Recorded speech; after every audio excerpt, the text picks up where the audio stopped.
Hello, இந்த வீடியோவில் NCERT physics class 11 chapter 3 motion in a straight line by லைனாக read பண்ணி அண்டர்ஸ்டாண்ட் பண்ணுறோம். இந்த வீடியோ பார்ட் 8 8வது பகுதி. அதில் செக்ஷன் 3.1 நம்ம ரீட் பண்ணிகிட்ருக்குறோம். ஓகே, வீடியோக்குள்ளே போகலாமா? Motion in a straight line chapter 3 NCERT. Displacement has both magnitude and direction. Such quantities are represented by vectors. Displacement அப்படின்னா என்னன்னா, அது ஒரு vector quantity. Displacement is a vector quantity. Displacement அதுக்கு என்ன இருக்குன்னா, ஒரு vector அப்படின்னா என்னன்னா, அதுக்கு மதிப்பும் இருக்கும் திசையும் இருக்கும். மேக்னிடியூட் வெக்டர்னா அதுக்கு மேக்னிடியூட் இருக்கும், டைரக்ஷன் திசை இருக்கும். டிஸ்பிளேஸ்மெண்ட் சொல்லும்போது என்ன சொல்லணும், அதோட வேல்யூ என்ன,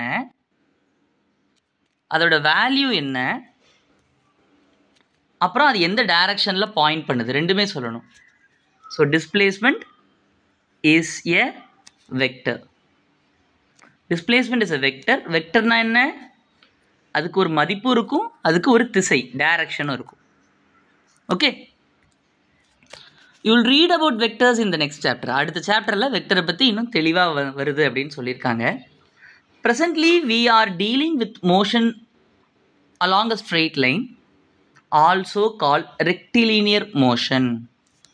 இதில் ஒரு வார்த்தை நமக்கு இருக்குது, ரெக்டிலீனியர் மோஷன் அப்படின்னா என்ன? Rectilinear motion. What is rectilinear motion? Motion in a straight line. Motion na இயக்கம், மூவ் ஆகிறது, movement in a straight line. Movement in a straight line. இப்போ நம்ம ஒரு கார் வந்து ரோடில் போகுதுன்னு எடுத்துக்கோமே, அது ஒரு உதாரணம். எதுக்கு உதாரணம்? ஸ்ட்ரெயிட் ரோட்டில் நேராக போயிட்டு இருந்தாலுமே இது என்னது? Motion in a straight line. Example of motion in a straight line, ஒரு உதாரணம். ஸ்ட்ரெயிட் லைனுக்கு எஸ்டின்னு இப்போதைக்கு நான் போட்டுக்கிறேன், ஒரு டாட் பக்கத்தில் வச்சுக்கிறேன், லைன். சரியா? இது ரோடை நான் காமிக்கிறதுக்காக, ஃப்ளோரை காமிக்கிறதுக்காக என்ன பண்ணுறேன், இது மாதிரி ஒரு டேஷ்ட் லைன் போடுறேன். இது மாதிரி டேஷ்ட் லைன் நான் காமிக்கிறேன். சரி, இப்படி ராக்கெட் ஒன்று இருக்குது. ராக்கெட் வந்து இப்படி ஸ்ட்ரெயிட்டாக மேலே அனுப்புகிறேன்னு வச்சுக்கோங்க. சரியா? இது நேராக மேலே போகுது. அதை நம்ம என்ன சொல்லலாம்? This is also an example of a motion in a straight line. சரியா? இப்போ வந்து ஒரு பேராஷூட் வந்து மேலேருந்து கீழே விழுது. பேராஷூட் அப்படி நேராக அப்படி கீழே அப்படி வருது, அப்படி அழகாக அப்படி இறங்குறாரு, இப்படி கீழே இறங்குறாரு. இது நம்ம என்னென்னு எடுத்துக்கலாம்? Motion in a straight line அப்படின்னு நம்ம எடுத்துக்கலாம். அதாவது இன்னொரு இது உதாரணம் இருக்குது. அதாவது நம்ம இப்போது ஸ்பேஸ்லாம் போயிட்டோன்னு வச்சுக்கோங்களேன், எர்த்து பக்கத்தில் இல்லாமல், பூமி பக்கத்தில் இல்லாமல் நம்ம இப்படி ஸ்பேஸ்லாம் போகிறோன்னு வச்சுக்கோங்க. பூமி இங்கே இருக்குது, ரொம்ப தூரம் தள்ளி ஸ்பேஸ். அங்கே அந்த ஆஸ்ட்ராய்ட்ஸு, எரிகல், அப்புறம் அதாவது என்னென்னா பூமியுடைய கிராவிடேஷ்னல் ஃபீல்டுக்கு தள்ளி இருக்கக்கூடியது எல்லாமே. பூமியோட இந்த ரெட் கலர் எதுனா கிராவிடேஷனல், அதாவது இந்த ஜோனுக்குள்ளே வந்துட்டால் பூமி தன்னை பூமி அந்த பொருளை இழுத்துக்கும். அதாவது எந்த ஒரு பொருளும் இன்ட்ராக்ஷன் இல்லாமல் இருந்திருந்தா என்ன பண்ணுமா, நேர்கோட்டில் தான் போயிட்டே இருக்குமா. பூமியோட கிராவிட்டி அது பக்கத்தில் யாருமே தொட்டுகிட்டே இல்லாமல் இருந்திருந்தாங்கன்னா அது என்ன பண்ணும்? It will be moving in a straight line. இதெல்லாம் உதாரணங்கள். சரியா? சரி, இப்போ நம்ம இந்த இதில் என்ன படிச்சுட்டு இருக்கோம்? வெக்டரை பற்றி அடுத்த யூனிட்டில் நம்ம படிக்க போகிறோம். இந்த யூனிட்டில் குறிப்பாக ரெக்டிலினியர் மோஷன் பற்றி தான் படிக்க போகிறோம். அதை நம்ம என்னென்னு சொல்லலாம்? Motion in a straight line அப்படின்னு நம்ம சொல்லிக்கலாம். சரி, இப்போ நம்ம என்ன பண்ண போகிறோம்? In one dimensional motion there are only 2 direction. One dimensional மோஷனை மட்டும் எடுத்துக்கிட்டா, இப்போ இதையே நான் வந்து 2 டைமென்ஷனல் மோஷனாக மாற்றலாம். இது இந்த ராக்கெட் போகிறதே. நான் ஏன் ஆக்சிஸை திருப்பி வச்சுக்கிட்டா 2 டைமென்ஷனல் மோஷனாக மாறிடும். இங்கே பாருங்கள், ஆக்சிஸ்னால் எப்பொழுதுமே இந்த மாதிரி ஃபிசிக்ஸ் ப்ராப்ளம் சால்வ் பண்ணும்போது எக்ஸ் ஆக்சிஸ் ஒய் ஆக்சிஸ் போட்டு பழகணும். அது சில வீடியோவில் சொல்லியிருப்போம். இப்படி ஆக்சிஸ் போட்டால் என்ன அர்த்தம், இந்த ராக்கெட்டோட எக்ஸும் மாறும் ஒய்யும் மாறும். பாருங்கள், இந்த இடத்துல உங்களுக்கு ஒரு எக்ஸ் இருக்கும், இந்த இடத்துல உங்களுக்கு ஒரு ஒய் இருக்கும். அடுத்த நேரத்தில் ஒரு எக்ஸ் கோஆர்டினேட் இருக்கும், ஒரு ஒய் கோஆர்டினேட் இருக்கும். இதே ப்ளஸ் எக்ஸாகவும் ப்ளஸ் ஒய்யாகவும் எடுத்துக்கிட்டா சரியா. ஆனால் இது பெட்டர் சாய்ஸா? இப்படிலாம் வைக்கிறதுக்கு கண்டிப்பாக it's not a wise choice. இந்த ஆக்சிஸ்லாம் வைக்கிறது நம்மளுடைய கன்வீனியன்ஸுக்காகவும் நம்ம இஷ்டத்துக்காகவும் தான் வைக்கிறோம். அப்படி வைக்கும்பொழுது நம்ம எது பெஸ்ட் சாய்ஸாக இருக்கும், இந்த ராக்கெட் ப்ராப்ளத்தை நம்ம படிக்கணும், அனாலிசிஸ் பண்ணணும் அப்படின்னா this will be a nice choice. இது ப்ளஸ் எக்ஸ் ப்ளஸ் ஒய். இப்போ 1 டைமென்ஷனல் மோஷன்னா என்ன? What do you mean by 1 dimensional motion? ஏதாவது ஒரு கோஆர்டினேட் சேஞ்ச் ஆகும். 1 dimensional motion. What is 1 dimensional motion? ஏதாவது ஒரு கோஆர்டினேட் சேஞ்ச் ஆகும். Any one coordinate changes. Any one coordinate, ஒன்று எக்ஸு ஒன்று ஒய்ஏ அல்லது இசட், கோஆர்டினேட் சேஞ்சஸ் மாறும் with respect to time.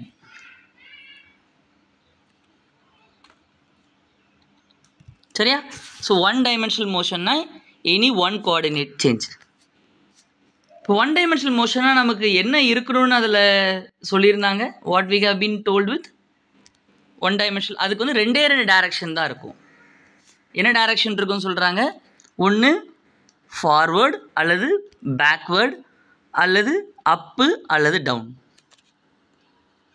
Okay, ஒன்று லெஃப்ட் போகலாம் அல்லது ரைட்டு போகலாம், மேலே போகலாம் கீழே போகலாம், ஒன்று நம்மளை நோக்கி வரலாம், நமக்கு பின்னாடி நோக்கி போகலாம், இப்படி நம்ம சேர்த்துக்கலாம்.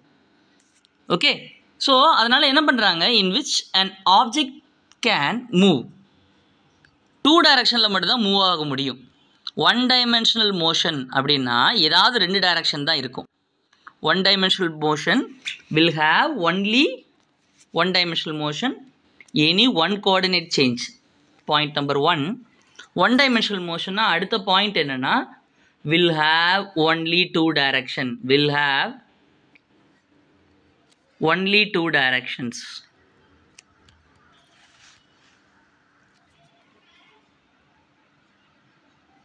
ஓகே, 2 டைரக்ஷன்னா இப்போது இப்படி மேலே போகிறது அல்லது கீழே போகிறது. ஓகே, இது வந்து அப்பு டவுனு. இப்போ எக்ஸாம்பிள் பாருங்கள், இந்த ராக்கெட் என்ன ஆகும், மேலே போகலாம் கீழே வரலாம், அது ஒன்று. இது பாருங்கள், ஃப்ரண்ட்டு போகலாம் அல்லது பேக் வரலாம் கார். இது மட்டும்தான் பாசிபிள். சரியா? 1 dimensional motion will have only 2 directions. அடுத்து வாசிக்கலாமா? எல்லாம் நோட்ஸ் எடுத்து வச்சுக்கணும், ப்ராப்பராக நோட்ஸ் எடுத்து வச்சுக்கிட்டு கரெக்டாக செய்யணும். நம்ம ஜேஇக்காக ப்ரிப்பேர் பண்ணுறவங்களுக்காக தான் இந்த வீடியோஸ் ரெடி பண்ணுறோம். தமிழ் ஸ்டூடெண்ட்ஸும் போகணும் ஐடி மாதிரி இடங்களுக்குள்ளே. அப்போ ஒவ்வொரு பாயிண்ட்டும் ரொம்ப முக்கியம், அதை ப்ராப்பராக புரிஞ்சுக்கிறது ரொம்ப ரொம்ப முக்கியம். And these 2 directions can easily be specified by plus and minus sign. இந்த 2 டைரக்ஷனை ப்ளஸ் அண்ட் மைனஸ் சைனில் நம்ம அழகாக ஸ்பெசிஃபை பண்ணி முடிச்சிடலாம். அதிலே முடிச்சிடலாம், வேறு எதுவுமே கிடையாது. ஒன்று மேலே போனால் ப்ளஸ்ஸு, அப் டவுன் எடுத்துக்கோமே. Let's consider up and down. Example up and down motion. அதாவது இப்படி ப்ளஸ் ஒய் எடுத்துக்கிறேன். ப்ளஸ் ஒய் எடுத்தால் என்ன அர்த்தம், இப்படி மேலே போச்சுன்னா ப்ளஸ், ஒரு பாலை தூக்கி எறியும் பொழுது. சரியா? அந்த ஏதாவது ஃபிசிக்கல் குவான்டிட்டி மேலே போச்சுன்னா ப்ளஸ். அதாவது அதை பற்றி நம்ம தெளிவாக பேசலாம். அதாவது உங்களோட வெக்டர் வந்து மேலே பாயிண்ட் பண்ணிகிட்ருக்கு, ஏதோ ஒரு வெக்டர் குவான்டிட்டி வந்து மேலே பாயிண்ட் பண்ணி, இது ரொம்ப முக்கியம். நீங்கள் பேசக்கூடிய ஏதாவது ஒரு வெக்டர் குவான்டிட்டி மேல் நோக்கி பாயிண்ட் பண்ணிட்டு இருந்துச்சுன்னா ப்ளஸ், அது எது கீழ் நோக்கி பாயிண்ட் பண்ணிட்டு இருக்கும்போது அதை நம்ம என்ன எடுத்துக்கலாம், மைனஸ் அப்படின்னு நம்ம எடுத்துக்கலாம். சரியா? ஸோ அப்புனா ப்ளஸ், டவுன்னா மைனஸ். இதே இது இந்த டைரக்ஷனல் மோஷன், ஓகே, மேலே கீழே போயிட்டு வர்ற மோஷனாகவே இருக்கட்டுமே, அதில் இப்போ அதே இதை நான் மேலே இருக்கிறத பாசிட்டிவ்னு எடுத்துக்காம கீழே இருக்கிறது தான் என்னோட பாசிட்டிவ் அப்படின்னு நான் எடுக்கிறேன்னா நான் ஏதோ ஒரு வெக்டர் குவான்டிட்டியை படிக்க போகிறேன். அந்த வெக்டர் குவான்டிட்டி ஒன்று பாயிண்டிங் அப்வேர்டாக இருந்தால், இந்த வேர்டை எழுதிக்கோனே அப்புறம் இன்னும் டீட்டெயிலாக புரியும். ஒரு வெக்டர் குவான்டிட்டி பாயிண்டிங் அப்வேர்டாக இருந்தால் அது மைனஸ். ஏன்னா இந்த அம்புக்குறி தான் நம்ம ப்ளஸ்ன்னு எடுக்கணும், நம்ம டிஃபைன் பண்ணுறோம், நம்மளாக முடிவு எடுக்கிறோம். வேறு ஏதாவது ஒரு வெக்டர் குவான்டிட்டி பாயிண்டிங் டவுனாக இருந்தால் அது என்னது? நெகட்டிவ். இப்படி நம்ம கன்வென்ஷன் எடுக்கிறோன்னா,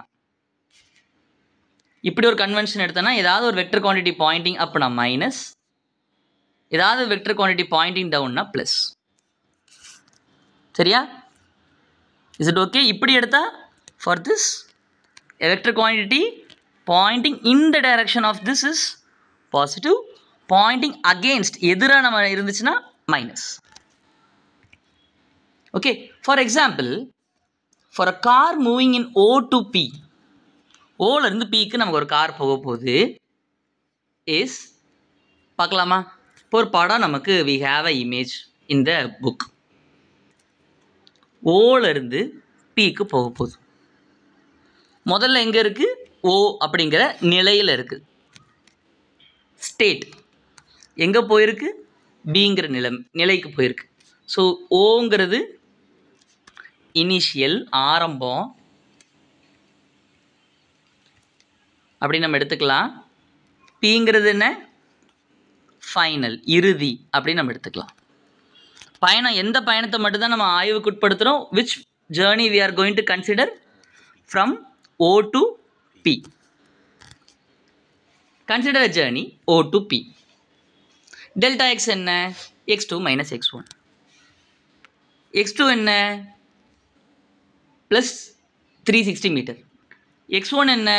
0 மீட்டர். ஆன்சர் என்ன? 360 மீட்டர் plus 360 மீட்டர். ஓகே, இப்போ நம்ம தெளிவாக செய்யலாமா? x1ங்கிறது இந்த இடம், x2ங்கிறது இது. இங்கே பாருங்கள், x1ங்கிறது என்ன? x at time 1. x2ங்கிறது என்ன? x at time 2. அதான் x2. நம்ம டைமர் வந்து இந்த இடத்துல t1ல் இருக்கும், டைமர் வந்து t2ல் இருக்கும். பொதுவாக இப்படி எக்ஸ்பெரிமெண்ட் பண்ணும்போது கையில் டைமர் வச்சுக்கணும். ரன்னிங் ரேஸ்லாம் போகும்போது கையில் டைமர் வச்சுருப்பாங்க தெரியுமா? எத்தனை டைமில் யார் சீக்கிரம் முடிக்கிறாங்க அப்படின்னு.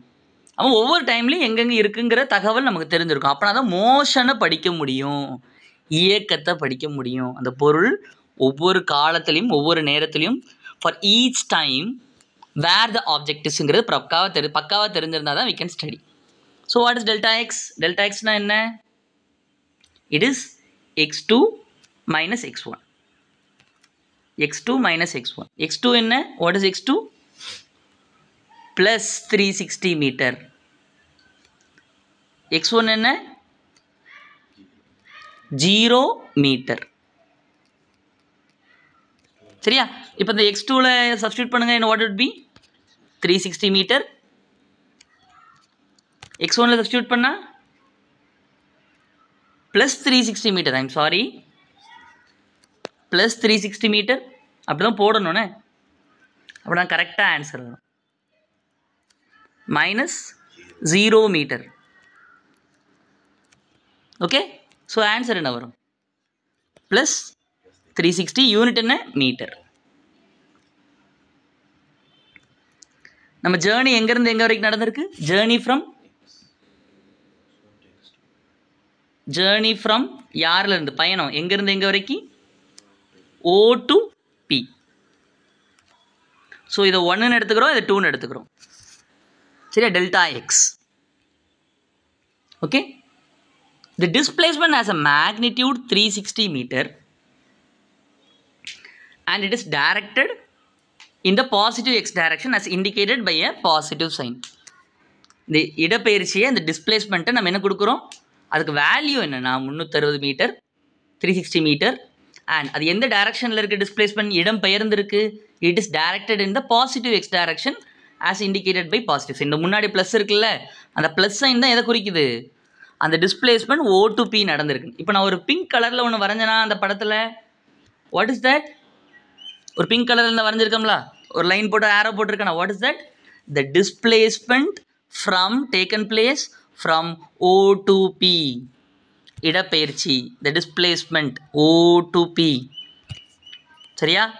இதில் இன்னும் கொஞ்சம் இப்போமே நான் உங்களுக்கு சொல்லிக் கொடுக்குற ஒரு சில விஷயங்களை இது O to P வெக்டர் அப்படின்னு நம்ம எழுதலாம். You can write it as O to P vector. இன்னும் கொஞ்சம் I will make it very clear. இது O to P வெக்டர்னு எழுதலாம். எப்போயுமே கொஞ்சம் அட்வான்ஸ்மெண்ட்டுக்குள்ளே போவோம். முதல்ல O வச்சுக்கோங்க, ஆரம்பம், இது இனிஷியல்னு ஃபிக்ஸ் பண்ணிக்கோங்க, இது ஃபைனல்னு ஃபிக்ஸ் பண்ணிக்கோங்க. O to P இதான் என்னதுன்னா டிஸ்பிளேஸ்மெண்ட் வெக்டர். இதுக்கு என்னது டெல்டா எக்ஸ்ன்னு நம்ம சொல்லலாம். சரியா? டெல்டா எக்ஸ்ன்னு சொல்லிக்கலாம். அல்லது இன்னொரு வேறு மாதிரி கூட சொல்லலாம், டெல்டா ஆர் வெக்டர் அப்படின்னு கூட சொல்லலாம். இப்படியும் எழுதலானே. இப்போ நம்ம அடுத்த யூனிட்டில் பார்க்கும்போது இதெல்லாம் நம்ம படிக்க போகிறோம். டெல்டா ஆர் வெக்டர்னு எழுதிக்கலாம். அல்லது O to P வெக்டர் அப்படி கூட எழுதிக்கலாம். ஓல ஆரம்பிச்சு P வெக்டரில் கூட போதும். மேலே இப்படி ஒரு ஆரோ மார்க் போடணுன்னே. இனிஷியலும் ஃபைனலையும் நம்ம ஜாயின் பண்ணிக்க போகிறோம். Is it okay? ஃபைன். இப்போ நம்ம அடுத்து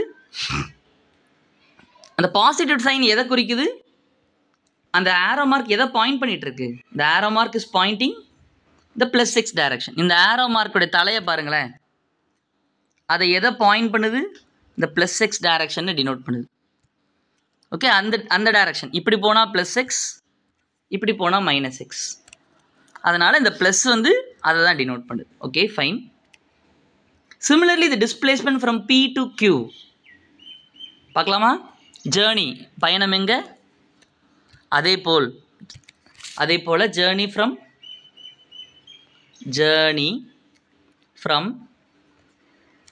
P to Q நம்ம டெல்டா எக்ஸில் எழுதி பழகலாம். Journey from P to Q. அப்போ நான் டெல்டா எக்ஸ் என்ன நமக்கு எல்லாத்துக்கும் தெரியும். எப்படி எழுதலாம்? Delta X equal to x2 minus x1. சரி, எல்லாத்துக்கும் x2 மைனஸ் x1ஆ? ஆமாம். ஆனால் 1 யார் எடுக்கிறோம்? ஃபஸ்ட் ஆள் தான் 1ன்னு எடுக்கிறோம். இவங்களை என்ன எடுத்துக்கிறோம்? 2ன்னு எடுத்துக்கிறோம். இப்போ அந்த 1க்கு பதிலாக என்ன எழுதிக்கலாம்? Pன்னு எழுதிக்கலாமா? 2க்கு பதிலாக என்ன எழுதிக்கலாம்? Qன்னு எழுதிக்கலாமா? எழுதியாச்சு. இப்போ கொஞ்சம் கிளியராக இருக்குன்னு நினைக்கிறேன். இப்போ XP minus XQ minus XA அப்படின்னா நம்ம யாரெல்லாம் தெரியணும்? XQ என்னன்னு தெரியணும், XP என்னன்னு தெரியணும். XQ என்ன? What is XQ? XQ மொத்தம் அழிச்சுட்டுமா? XQ என்னடா? What is XQ? இதான் XQ. So XQ is 2 + 240 meter. XP என்ன? +360 மீட்டர். எழுதலாமா? Substitute this. XQ என்ன? இப்போ எந்த ஜேர்னி படிச்சுட்டு இருக்கோம்? we are studying journey Q to P. So we have done it. எழுதிட்டோம் ஏற்கனவே. அதனால் இப்போதைக்கு உங்களுக்கு புரிஞ்சுருக்கும் எனக்கு. XQ என்னடா? What is XQ? 240 meter plus 240 meter. XP என்ன? +360 meter. Then now what happens now? Then ஆகும் +240 மீட்டர் -360 மீட்டர். இப்போ ரெண்டுத்தையும் என்ன பண்ணணும்? 360 240. இது மைனஸில் இருக்குது, இது ப்ளஸில் இருக்குது. அப்புறம் என்ன பண்ணணும்? சப்ராக்ட் பண்ணணும். 6 - 4 2, 3 - 2 1. எதுக்கு பெரிய சைன் இருக்கோ அதை போட்டுக்கணும். அப்படின்னா ஆன்சர் -120. அப்புறம் எந்த யூனிட் இருக்கோ இப்போ ரெண்டு சேம் யூனிட்டாக இருந்தால் தான் நம்மளால் இந்த ஆப்ரேஷன் +- ஆப்ரேஷன் அல்ஜீப்ரா ஆப்ரேஷனே பண்ண முடியும்னு. அதனால் ரெண்டு ஒரே யூனிட்டில் இருக்கான்னு நம்ம செக் பண்ணிக்கணும். ஒரே யூனிட்டில் இருக்கிறதுனால கழிச்சா என்ன வரும்? அதே மீட்டர் தான் வரும். சரி, மீட்டர் + மீட்டர் 2 மீட்டர்னு எழுதிடக்கூடாது. அதாவது எப்படின்னா 2 ஆப்பிள் + 3 ஆப்பிள். அப்புறம் என்ன எழுதுவீங்க? 5 ஆப்பிள். இந்த ஆப்பிள் தான் யூனிட் மாதிரி. சரியா? ஸோ அதனால் நம்ம என்ன பண்ண போகிறோம்? we are going to write 120 meter. So displacement என்ன இப்போது? Similarly, the displacement of the car from P to Q is -120 meter. Okay? So அடுத்து என்ன இருக்குது? த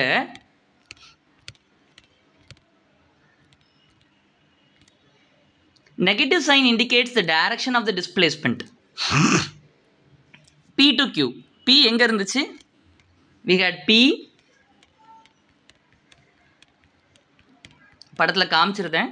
ஸோ தட் இட் would be easy. உங்களுக்கு புரிகிறதுக்கு வசதியாக இருக்கும். P எங்கே இருக்குது? பிளாக் கலர் யூஸ் பண்ணிக்கிட்டோமா? P இங்கே இருக்குது. நம்ம எந்த ஜேர்னியை படிக்க போகிறோம்? P to Q. So P இங்கே இருக்குது, Q இங்கே இருக்குது. So how will I draw the PQ vector? P to Q. இதான் என்ன வெக்டர்? PQ vector. இப்போ இது எந்த டைரக்ஷனை பாயிண்ட் பண்ணிட்டு இருக்கு? It is Poynting negative X direction. இதுதான் நெகட்டிவ் எக்ஸ். ஸோ இந்த மைனஸ் சைன் எதை குறிக்குது? த displacement during the journey from P to Q. P to Q பயணத்தில் இடப்பெயர்ச்சியை காமிக்குது. Displacement. Okay. Thus, it is not necessary to use vector notation for discussing motions of object in the one dimensional. Vector notation பயன்படுத்தணும்னு அவசியம் இல்லை. இந்த one டைமென்ஷனுக்கு தேவையில்லை, அது தேவையில்லாத ஆணி அப்படிங்கிறாங்க. அது ரொம்ப பெருசு, தேவையில்லாமல் அதை யூஸ் பண்ணிக்க வேண்டாம் அப்படிங்கிறாங்க. இந்த மாதிரி ஆர் வெக்டர் இதை மாதிரிலாம் இது நீங்கள் அடுத்த யூனிட்டில் படிக்க போகிறீங்கன்னு ஏற்கனவே சொல்லிட்டாங்க. ஒன் டைமென்ஷனுக்கு தேவையில்லை அப்படிங்கிறாங்க. ஆனால் இப்போவுமே படிச்சுக்கிறது நல்லது என்னை பொறுத்த லெவலுக்கு. இப்போமே இதிலே இன்ட்ரடியூஸ் பண்ணி பழகிட்டிங்கன்னா அடுத்த யூனிட் உங்களுக்கு என்னவாக இருக்க போகுது? It's going to be easy அப்படிங்கிறது தான் நம்மளுடைய அப்ஜெக்டிவ். ஓகே, இன்னும் கொஞ்சம் ரீட் பண்ணிவிட்டு will wind up this session. The magnitude of the displacement may or may not be equal to the path length transverse by the object. இதுதான் ரொம்ப key point. மேக்னிடியூட்னா என்ன? வெறும் நம்பர். So what is the magnitude of the displacement during the journey P to Q? Magnitude, மதிப்பு. Magnitude of the displacement during the journey. Displacement during the journey. During the journey P to Q. மதிப்பு. Value மட்டும் சொல்லுங்க பார்ப்போம். என்ன வரும்? Journey முடிக்கலையே என்ன, அடுத்த பக்கத்தில் எழுதுகிறேன். P to Q. என்னடா P to Q ப்ளஸ் 360. இந்த ப்ளஸ்ஸை போடணும்னு அவசியம் இல்லை. ப்ளஸ் வந்தாலே வெக்டரை குறிக்குது. மதிப்பு மட்டும் சொல்லுங்கள், வேல்யூ மட்டும் சொல்லுங்கள். 360. இதுதான் magnitude. What is the magnitude of the displacement during the journey from சரி P to Q இல்லை, O to P. முதல்ல எழுதுனது நான் O to P எழுதுகிறேன். Sorry O to P. What is the magnitude of the displacement during the journey from P to Q? சைனை விட்டுருங்க. எவ்வளவு? 120. Minus விட்டுட்டு எழுதுனா போதும். 120. இதுதான் என்னென்னா magnitude of the displacement. So magnitude of the அப்படின்னா ஒரு இதை மாதிரி எழுதணுண்ணே. இதை மாதிரி இது பேர் அப்சல்யூட் வேல்யூன்னு போடுறது. இதை மாதிரி வீடு கட்டுறது, ஒரு வெர்டிக்கலாக வீடு கட்டுறது பேர் absolute value. Magnitude of the displacement value மட்டும் எழுதுனா போதும். During the journey from P to Q எவ்வளவு? 120 metre. Magnitude of the displacement during the journey from O to P எவ்வளவு? மதிப்பு மட்டும் எழுதுனா போதும். 360 மீட்டர். இந்த மேக்னிடியூட் ஆஃப் த டிஸ்பிளேஸ்மெண்ட்டும் பாத் லென்த்தும் எப்பொழுதுமே சமமாக இருக்கணும்னு அவசியம் இல்லை. அதுதான் கொடுத்துருக்காங்க. என்ன கொடுத்துருக்காங்க? அந்த ஹைலைட் பண்ணி கொடுத்துருக்காங்க. மே ஆர் மே நாட் பி. சில நேரங்களில் சமமாக இருக்கலாம், சில நேரங்களில் சமம் இல்லாமல் இருக்கலாம். என்னது இது? Magnitude of the displacement sometimes magnitude of the displacement can be சில நேரங்களில் equal to the path length. பாதையின் நீளம். அது நம்ம டீன்னு எடுத்துக்குவோம். டிக்கு ஈக்குவலாக இருக்கலாம் அல்லது ஈக்குவல் இல்லாமல் இருக்கலாம். எல்லா நேரமும் ஈக்குவலாக இருக்கணும்னு அவசியம் இல்லை. எதுக்கு மேக்னிடியூட மட்டும் சமப்படுத்துகிறாங்க? இந்த வார்த்தையை முக்கியமாக ஸ்பெசிஃபை பண்ணுறாங்கன்னா, டிஸ்பிளேஸ்மெண்ட் ஒரு வெக்டர், பாத் லென்த் ஒரு ஸ்கேலர். அப்போனா ஒரு வெக்டரையும் ஸ்கேலரையும் சமப்படுத்த முடியாது. ஸ்கேலர் தான் ஒரு நம்பர் மட்டும்தான். அதனால் டிஸ்பிளேஸ்மெண்ட்டுடைய நம்பரை எடுத்துகிட்டு டிஸ்பிளேஸ்மெண்ட்டுக்கு நம்பர் எடுக்கலாம், மேக்னிடியூட் ஒரு நம்பர், அந்த நம்பரையும் டிஸ்டன்ஸையும் நம்ம சமப்படுத்தலாம். அப்படி தான் சமப்படுத்த முடியும். சரியா? அதனால் மேக்னிடியூட் ஆஃப் அ வெக்டரையும் ஸ்கேலரையும் தான் சமப்படுத்த முடியும், வெக்டரையும் ஸ்கேலரையும் சமப்படுத்த முடியாது. சரியா? இப்போ என்ன உதாரணம் கொடுக்குறாங்க நம்ம புரிய வைக்கிறதுக்காக ஒரு எக்ஸாம்பிள் கீழே கொடுக்குறாங்க பாருங்கள். For example for motion of the car from O to P, consider the motion of the car from O to P. O to P மோஷனை கன்சிடர் பண்ணிக்கோங்க. அந்த பாதையோட நீளம் என்ன, ஒரு டேப் வச்சு அளந்து பாருங்களேன். O to P இந்த டேப் வச்சு அளந்து பார்த்தா என்ன இருக்க போகுது உங்களுக்கு? What would you have? இந்த டிஸ்டன்ஸ் வந்து எவ்வளோ, பாத்தோட லென்த் எவ்வளோ? O to P ஒரு டேப் வச்சு அளந்து பார்த்தா உங்களுக்கு எவ்வளோ வரப்போகுது? 360 வரப்போகுது. புரியுதா? 360 வரப்போகுது. அப்படி தானே path length. D of O to P என்ன? D of O to P is 360 metre. Sorry, P to Q எழுதிட்டேன். O to P 360 metre.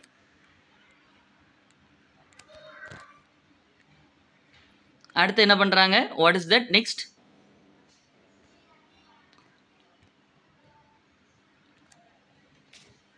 In this case, the magnitude of the displacement is 360 meter is equal to the path length. அப்போ இந்த கேஸில், இந்த சூழ்நிலையில், for this situation, what is the magnitude of the displacement? இந்த மாதிரி 2 line போடணும், அப்படி போட்டால் தான் மேக்னிடியூட். அது எவ்வளவு? 360 மீட்டர். இந்த சூழ்நிலையில் என்ன ஆகுது? O to P, O to P, path length during O to P, magnitude of the displacement during O to P are equal. சரியா? இந்த கேஸ்க்கு சமம். Then what happens? But consider the motion of the car from O to P and back to Q. இன்னொரு இதை எடுத்துக்கோங்க அப்படிங்கிறாங்க. இதை எடுத்துக்க சொல்கிறாங்க. O to P and back to Q.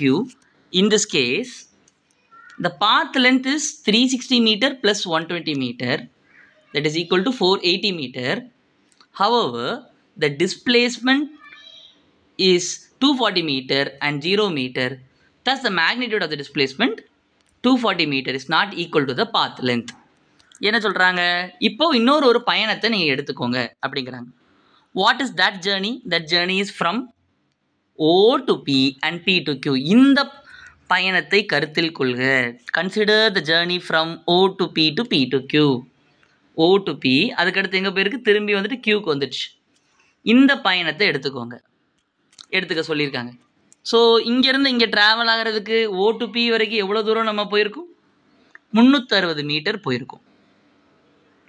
அதுக்கடுத்து 360 மீட்டர் நடந்திருக்கும் பாதையோட நீளம். P to Q எவ்வளவு? ஒரு கேப் உங்களுக்கு 40 + 40 + 40 கூட ஒரு 120. சரியா? So distance during the journey from path length during the journey from O to P to Q is O to P போகிறதுக்கு distance during path length of O to P plus path length of P to Q. இந்த வார்த்தை ரொம்ப சரியான வார்த்தை. டிஸ்டன்ஸுங்கிற path length. சரியா? O to P வரைக்கும் எவ்வளோ தூரம்? O to P வரைக்கும் 360 metre. 360 metre. P to Q எவ்வளோ தூரம்? P to Q இடையில எவ்வளோ தூரம் இருக்குது? P to Q 120 metre. சரியா? பாருங்கள், இங்கே 40, இங்கே ஒரு 40, இங்கே ஒரு 40, 120 மீட்டர். அப்புறம் மொத்தமாக கூட்டினா 480 மீட்டர். ஓகேவா? So magnitude of the displacement. இப்போ டிஸ்பிளேஸ்மெண்ட் எப்படி வரைவீங்க? டிஸ்பிளேஸ்மெண்ட்டுக்கு உங்களுக்கு தேவை என்ன தெரியுமா? டிஸ்பிளேஸ்மெண்ட்டுக்கு ஆரம்ப புள்ளியும் இறுதி புள்ளியும் நீங்கள் ஜாயின் பண்ணணும். எந்த பயணத்தை இப்போ படிக்க போகிறோம்? What journey we are studying? ஜேர்னி from O to P to Q. அந்த ஜேர்னியை படிக்கிறதுனால முதல்ல ஃபைனலாக யாரை பார்க்கணும்? இவங்க தான் 2 பாயிண்ட், இவங்க தான் நம்பர் 1 பாயிண்ட். முதல்ல பாயிண்ட் வைக்கலாமா? Can you draw point? யார் யார் படிக்கப்பா இடையில என்ன நடந்துச்சுன்னு தேவையே இல்லைப்பா. ஸோ இதையும் ஜாயின் பண்ணுங்கள். எதையும் ஜாயின் பண்ணணும்? ஓவையும் கியூவையும் ஜாயின் பண்ணால் போதும். இதுதான் டிஸ்பிளேஸ்மெண்ட் டியூரிங் யாருக்கும் இடையில O to P to Q. இந்த நீளம் எவ்வளவு? இதோட இது எப்படி எழுதலாம்? இது எந்த டைரக்ஷனை பாயிண்ட் பண்ணிகிட்டு இருக்கு? ப்ளஸ் டைரக்ஷனை பாயிண்ட் பண்ணிகிட்டு இருக்கு. ஸோ அப்போனா இதை நான் எப்படி எழுதிக்கலாம்? How can I write? Equal to எழுதிட்டு ப்ளஸ் அதுக்கடுத்து என்ன எழுத போகிறேன்? What I'm going to do பாருங்கள். 40 இது என்ன?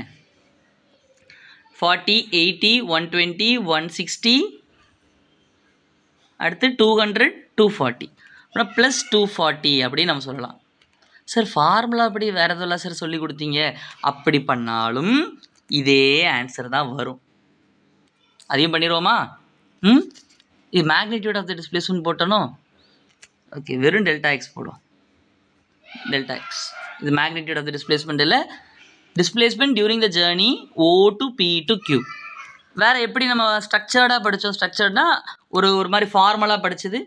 Displacement during the journey O to P to Q. அப்போ நான் யார் எழுதணும்? x2, 2க்கு பதிலாக யார் எழுத போகிறோம்? Q எழுத போகிறோம். இது என்ன எழுத போகிறோம்? 1க்கு பதிலாக O எழுத போகிறோம். xq என்னடா? Plus 240 metre. அந்த கிராஃபில் இருந்து எடுத்தால் போதும். இது 0 மீட்டர். பாருங்கள், அந்த நம்பர் லைன் இருக்கா? ஒரு கோடு போட்டிருக்குல்ல, அந்த கோடை வச்சு சொல்லிடலாம். பாருங்கள், Q எந்த இடத்துல இருக்குது? 240 மீட்டர். இது என்ன இருக்குது? 0 மீட்டர். அதை மட்டும் இங்கே எழுதிக்கிறேன். சரியா? XQ என்ன? 240 மீட்டர். இது XO வந்து 0 மீட்டர். ஸோ இது ரெண்டுத்தையும் நம்ம சப்ராக்ட் பண்ணிட்டா எனக்கு என்ன வரும்? ப்ளஸ் 240 மீட்டர் வரும். இது ப்ளஸ்ஸாக இருக்கிறதுனால மேக்னிடியூட் ஆஃப் த டிஸ்பிளேஸ்மெண்ட் என்ன? 120. Magnitude of the displacement 240. சரியா? மேக்னிடியூட் ஆஃப் த டிஸ்பிளேஸ்மெண்ட் என்ன? 240 மீட்டர். எந்த ஜேர்னியில்? O to P to Q. அந்த ஜேர்னியில் எவ்வளவு? 240 மீட்டர். பாத் லென்த் என்ன? O to P to Q. Path length என்ன? 480 மீட்டர். அப்புறம் இந்த பயணத்தில் ரெண்டு சமமாக இருக்கா? they are not equal. சமமாக இல்லை. ஓகேவா? சரியா? அதுதான் கொடுத்துருக்காங்க. ஸோ மேக்னிடியூட் ஆஃப் த டிஸ்பிளேஸ்மெண்ட்டும் டிஸ்டன்ஸும் எப்பொழுதுமே ஈக்குவலாக இருக்கணும்னு அவசியம் இல்லை. சரியா? மாறலாம். ஈக்குவலாகவும் இருக்கலாம், ஈக்குவல் இல்லாமலும் இருக்கலாம். அப்படி ரெண்டு கேஸ் நம்ம பார்த்தோம். The magnitude of the displacement for a course of motion, ஒரு பயணம் நடக்கும் பொழுது டிஸ்பிளேஸ்மெண்ட்டோட மதிப்பு may be 0, but the corresponding path length is not equal to 0. அதாவது மேக்னிடியூட் ஆஃப் த டிஸ்பிளேஸ்மெண்ட் 0வாக இருக்கலாம் சில நேரங்களில். ஆனால் பயணம் நடக்குதுன்னா, மோஷன் இருக்குதுன்னா, மோஷன் இருக்குன்னா டிஸ்டன்ஸ் 0 கிடையாது, இருக்க வாய்ப்புகள் கிடையாது. இஸ் நாட் 0வாக இருக்காது. ஆனால் பயணம் நடக்கும் பொழுது சில நேரங்களில் sometimes the magnitude of the displacement can be 0. சில நேரங்களில், எல்லா நேரமும் கிடையாது. சரியா? ஆனால் மோஷன் நடக்குதுன்னா கண்டிப்பாக டிஸ்டன்ஸ் வந்து டெஃபினெட்லி டிஸ்டன்ஸ்க்கு வேல்யூ இருக்கும். ஃபார் எக்ஸாம்பிள் ஒரு உதாரணம் பார்க்கலாமா? ஃபார் எக்ஸாம்பிள் மோஷன் இருக்குது. இந்த வேர்டு ரொம்ப முக்கியம். மோஷன் இருக்குது. For example if the car starts from O goes to P and then returns to O. எங்கே ஆரம்பிக்குது பயணம்? ஓலேருந்து ஆரம்பிக்குது. இப்போ அந்த படத்துக்கு நான் மறுபடியும் போகல. இப்போ அந்த படம் உங்களுக்கு மனசில் பதிஞ்சிருக்குன்னு நினைக்கிறேன். ஓலேருந்து ஆரம்பிச்சு Pக்கு போகுது, Pலேருந்து மறுபடியும் Qக்கு வருது. சரியா? இதை மாதிரி நம்பர் லைன் இருக்கு O. சரியா? இங்கே வந்து நமக்கு என்ன இருக்குது? Q இருக்குது. இது எவ்வளோ தூரம்? 360 மீட்டர். இந்த இடத்துல நம்பர் லைன் போட்டிருக்காங்க. அந்த ஸ்கூலில் சின்ன பிள்ளைலாம் நம்பர் லைன் போடும்ல, ஒரு கோடு 0 1 2 3ன்னு போடுவோம்ல, அது மாதிரி தான் இங்கே நம்பர் லைன் 360ன்னு போட்டிருக்காங்க. இங்கே 0 மீட்டர். இப்போ என்ன ஆகுது, பயணம் எங்கேருந்து எங்கே நடந்திருக்கு, ஓலேருந்து பீக்கு போயிட்டு மறுபடியும் என்ன வந்துச்சு, ஓக்கு வந்துட்டு. ஸோ ஜேர்னி ஃப்ரம், இப்போ ஜேர்னி இப்படி எழுதிக்கோனே, journey from O to P, அப்புறம் கியூ வழியாக தான் எங்கே வருது, மறுபடியும் ஓக்கு வருது. அப்புறம் 2 யாருப்பா, யார் 2, கடைசி இருக்காங்க 2, இவங்க யார் 1. டெல்டா எக்ஸ் எப்படி கண்டுபிடிப்பீங்க, x2 மைனஸ் x1. x1க்கு x2 2க்கு பதிலாக என்ன எழுதலாம், ஓ எழுதலாம். 2க்கு பதிலாக ஓ எழுதலாம். 1க்கு பதிலாக என்ன எழுதலாம், ஓ எழுதலாம். 1க்கு பதிலாகவும் I can write it O. So என்னடா xo என்ன 0 மீட்டர் மைனஸ் 0 மீட்டர், ஆன்சர் என்ன 0 metre. So magnitude of the displacement என்னடா, மேக்னிடியூட்னா நம்பர் மட்டும் எழுதுங்க 0. இது யாருடைய மேக்னிடியூடை படிக்கிறோம், during the journey O to P to Q to O, அந்த ஜேர்னியை படிக்கிறோம். தூரம் என்ன, பாத் லென்த் என்ன, what is the path length during the journey O to P to Q to O. இங்கேருந்து இங்கே போகிறதுக்கு எவ்வளோ தூரம் ஆயிருக்கும், 360 மீட்டர். இங்கேருந்து மறுபடியும் திருப்பி டேப் வச்சு அளந்தா 360 மீட்டர். அப்படின்னா 360 மீட்டர் 360 மீட்டர். அப்படின்னா 360 மீட்டரு 360 மீட்டரையும் கூட்டினா எவ்வளோ வரும், 720 மீட்டர். சரியா, புக்கில் அழகாக ஸ்ட்ரக்சர்டாக பண்ணியிருக்காங்க பாருங்கள். எப்போ டிஸ்பிளேஸ்மெண்ட் 0 ஆகுது, ஆரம்பம் முடிவு பாயிண்ட்டு ஒரே இடம் இருந்துச்சுன்னா, இதுவும் சமமாக இருந்துச்சுன்னா, டிஸ்பிளேஸ்மெண்ட்டினுடைய மதிப்பு மேக்னிடியூட் 0. டிஸ்பிளேஸ்மெண்ட்டினுடைய மேக்னிடியூட் 0. சரியா, ஆனால் என்ன 0 ஆகலை, டிஸ்டன்ஸ் 0 ஆகலை, பாத் லென்த் 0 ஆகலை. டிஸ்டன்ஸுங்கிற வார்த்தை இங்கே பயன்படுத்தலை, பாத் லென்த் 0 ஆகலை. ஓகே, ஸோ எப்போ வந்து உங்களுக்கு நமக்கு டிஸ்பிளேஸ்மெண்ட் 0 ஆகும், the final position coincides with the initial position and the displacement is 0. However, the path length of this journey is OP plus PQ, 360 meter plus 360 meter என்ன இருக்கு 720 metre. Hope it would be a nice session for you, but a lengthy session, but definitely useful இருக்கும். These videos are prepared for students who are preparing for NEET, JEE mains and advanced and JAM, any competitive examinations prepare பண்ணுறவங்களுக்காக we have made it in a clear detail. Okay, அதனால் notes எடுத்து பக்காவாக படிச்சிங்கன்னா everything you will get it in your hand. Okay, thank you, bye. ஏதாவது doubts இருந்தால் comment சொல்லுங்கள். see you in the next video. நன்றி.